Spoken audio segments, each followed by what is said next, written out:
mushushanya ariko mugize mu byo ese ntago birakubaho wapi pe ngiye cyetse nimba nyishushanya ariko je ntago biramba pastor nabonaga ari umuntu ushika musengera n'amadayimoni agasohoka yego kuri pastor ntago ari byo uri umuntu ufite jagari akunda amajipo none isi n'ijuru ese nawe ujye ubibona uzike Jean yadusengeye mu cyumba agatangira kunkoraho ngo iki umva kumara ahantu ntabwo byumvikana uramugo pastor wacu niyo mpamvu ndi kuvuga ngo uriya pastor mba mbona nabi nzakagendana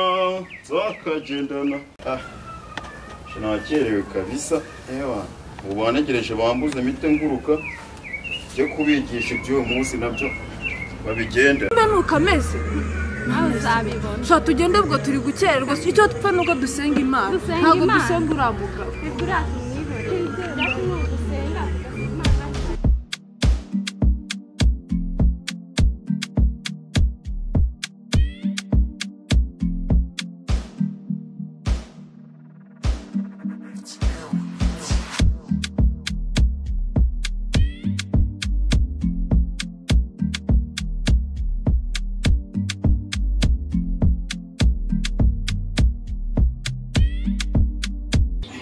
Yesu ashimwe pastor. Yesu ashimwe. Ayipaswe. Musanze turi ku cyigisho cyane Nehemiya ibice 7. Urugendo rwose muze ngo ngiye gusenga simenya no gusubiza isanga batangira sendakira urugendo rubaho ako ndahazi kangenda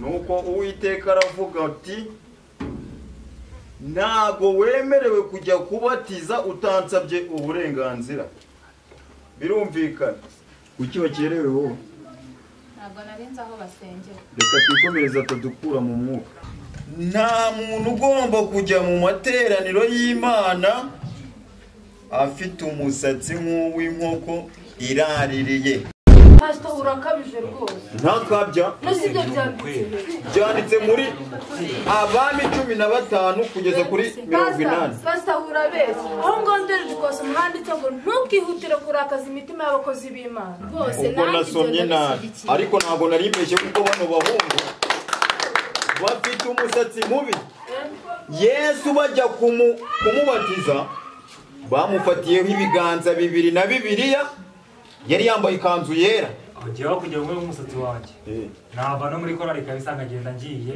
iyo korali yo uraza kuyivamo n'ubundi tumaze gutura kubera ushaka amaturo kandi umusatsi wanjye niyo twubaka mu rusengero kandi haranditse ngo urajya usenga Imana imwe gusa azaba ari ukunda gusa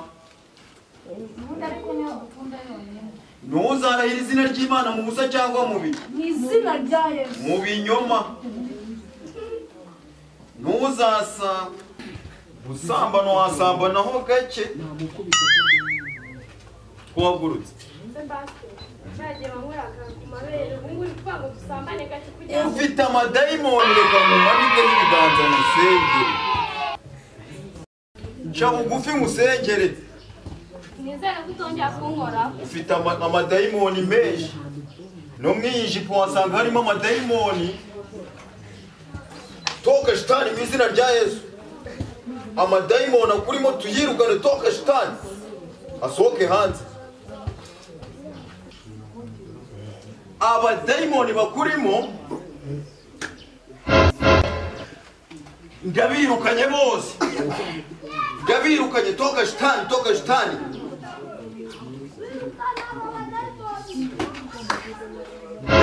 dayimoni uzongera kugarukamo ndabirukanye bose pastor icare udukuye no mu mwuka ahubwo reka tunirinde zamuraga korali reka duhimbaze Imana akagenda pastor usigaye uvuga amateka umwuka arambwiye ati nimuririmbire Imana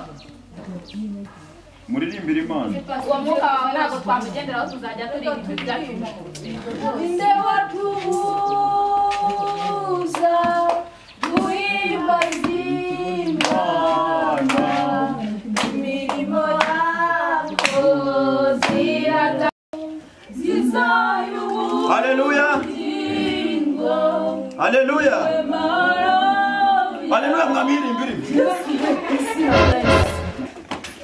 Subutaha shitani yanyongoje kurwana n'abaturanyi none ngiye kurwana n'abayoboke bangira. Mureke dusenge.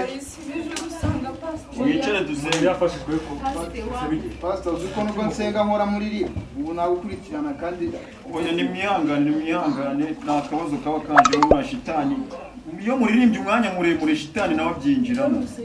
Dusoza urumva twajya nko gutanga nk'icya 10 n'amaturo kugira ngo tubone uko twubaka urusengero rwacu. Nagura n'akamodoka ko kujya ngendamo. Amaturo nzayitange ntabwo natanga amaturo nibiba umwirimbiri agira igiceri cyo gutura